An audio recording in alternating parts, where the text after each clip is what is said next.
So guys, today we are making this super simple, delicious, authentic teriyaki chicken recipe. Absolutely delicious and so simple to make.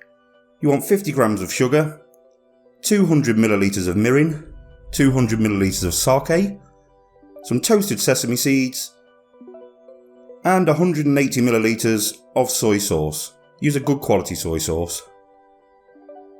We're going to add that into a nice deep pan. Add all the ingredients into there, then what we're going to do is we're going to bring it into the boil. So don't worry about all the alcohol that's going in because it will boil off. Add in your sugar and then give that a right good stir to make sure it incorporates well. While you're waiting for it to boil, why not head down to subscribe to my channel to become part of the family. Once it's come to the boil, that's when you're going to add your sesame seeds. You want to boil this down for about 10 to 15 minutes, maybe 20, so it goes nice and thick. Take it off the heat and then just add a tablespoon of honey. That will just finish the recipe off. It goes really sticky and sweet and absolutely delicious.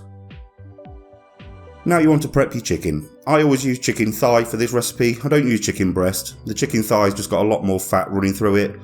It doesn't dry out and it tastes a lot better. Cut that into quite big pieces.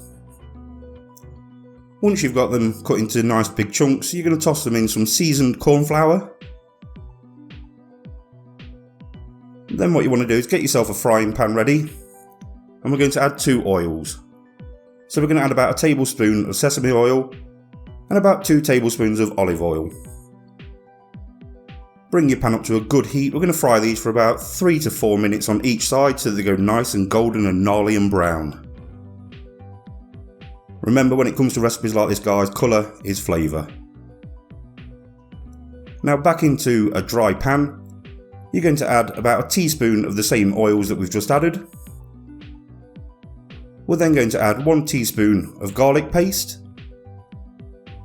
and 1 teaspoon of ginger paste. Cook those off for a couple of minutes and then you want to add 1 chopped up spring onion.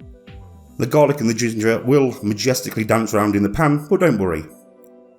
Add your chicken back into the pan. We're just going to stir that for a couple of minutes. And then you want to ladle over a couple of ladles of that beautiful sticky teriyaki sauce. We're going to cook this off again for about another probably 5 or 6 minutes so that sauce goes really thick and sticky. You can tell when it's done because all the chicken will be coated with a really thick sauce. And that's it guys. Simple, easy, authentic teriyaki chicken.